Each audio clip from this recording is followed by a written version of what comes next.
Est-ce là, monsieur, votre message? Appelle-moi maître! Ah, mille pardons. Je n'ai pas souvent l'honneur de parler à un docteur de la faculté de théologie de Paris. Ah oui? Si je viens tout exprès de la Sorbonne, c'est pour t'entretenir de tes livres horribles.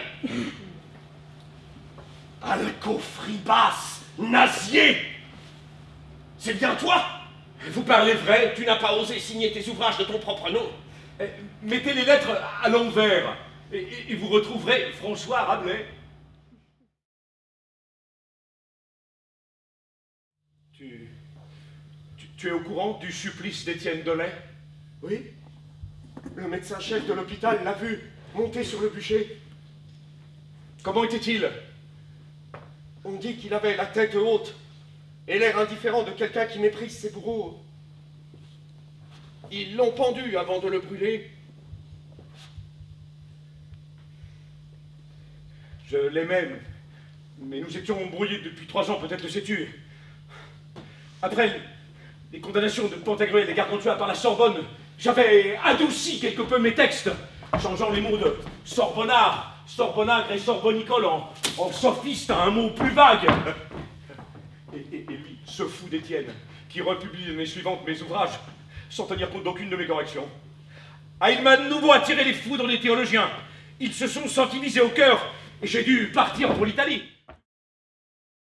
Imagine-toi, Rabelais, que tu n'es pas le seul à me donner du souci. Joachim du Bellay, mon neveu à la mode de Bretagne, qui n'a pas 30 ans, s'est mis en tête de rédiger un ouvrage, une sorte de manifeste, intitulé en toute simplicité « Défense et illustration de la langue française », dans lequel, me dit-il, il explique pourquoi notre langue n'a pas la richesse de celle de nos Grecs et Latins et ce qu'il faut faire pour lui insuffler de la force. Il m'a d'ores et déjà prévenu qu'il traite les théologiens de vieux druides et qu'il va défendre le roi, injustement accusé par ceux-ci d'avoir déshonoré les arts et les sciences. Il a fort raison, monseigneur. Certes, mais le roi peut se défendre lui-même contre la malveillance. Mon neveu ne le peut pas.